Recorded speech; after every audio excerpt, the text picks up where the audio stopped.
विद्यार्थी या ठिकाणी आलाय।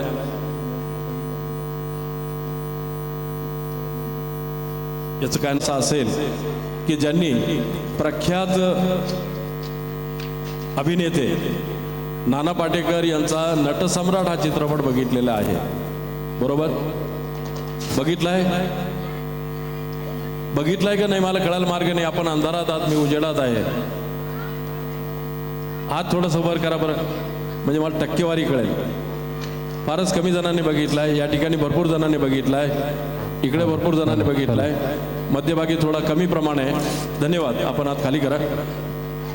शिवज्ञ नावाचा जो मुलगा विद्यार्थी या ठिकाणी येतोय, मी त्याचं कौतुक जास्त करेल, कारण तो जो संवाद सादर करणार आहे तो संवाद प्रोफेशनल प्रोग्राम्समध्ये मी बऱ्याच ठिकाणी सादर केला, आणि ज्या वेळेला तो चित्रपट सुरू होता किंवा चित्रपट नुकताच येऊन गेला होता, तेव्हा तो संवाद सादर केल्यानंतर समोर बसलेल्या काही ज्या माता भगिनी होत्या त्या कोणी डोळे पुसत होत्या वगैरे, असं मला अनुभवास आलं।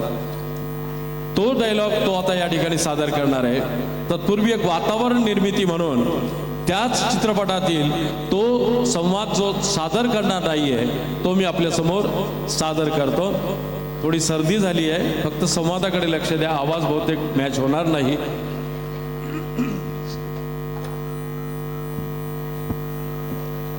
हे झालं का शंकराचं?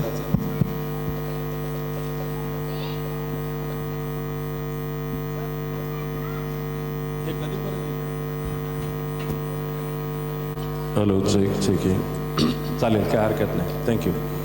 आपण सर्वांनी लक्ष द्यावं थोडंसं, कुठंतरी मी विसरू शकतो, मी त्याबद्दल क्षमस्व आहे, प्रयत्न करतोय।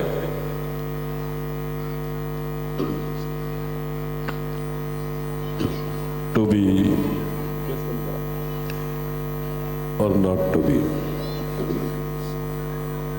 टू बी और नॉट टू बी, जगावं की मरावं हा एकच सवाल।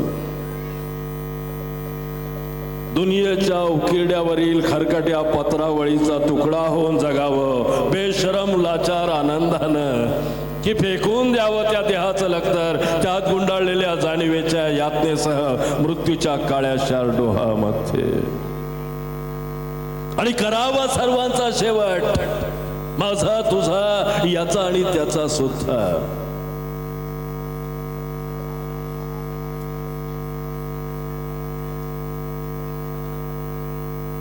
जीवनाला त्या मृत्यूच्या महासर्पाने असा डंख मारावा की येणाऱ्या निद्रेला नसावा जागृतीचा किनारा कधीही।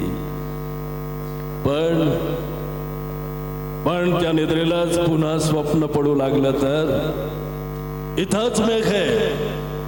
स्वप्नांच्या अनोळखी प्रदेशात प्रवेश करण्याचा धीर होत नाही, म्हणून आम्ही जगतोय जुनं जागपण। प्रेताच्या निर्जीवपणाने सहन करतोय अभिमानावर होणारे बलात्कार, अस्तित्वाच्या गाभाऱ्यात होणाऱ्या सत्वाची विटंबना, आणि अखेर करुणेचा कटोरा घेऊन खालच्या मानेनं आम्ही उभे राहतो आमच्याच मारेकऱ्यांच्या दाराशी। विधात्या, तू एवढा कठोर का झालास? एकीकडं ज्यांनी आम्हाला जन्म दिला तो तू आम्हाला विसरतोस, आणि दुसरीकडे ज्यांना आम्ही जन्म दिला तेही आम्हाला विसरतात।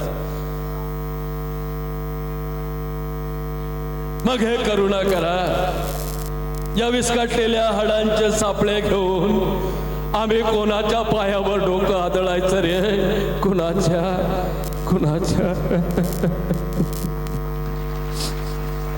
थँक्यू।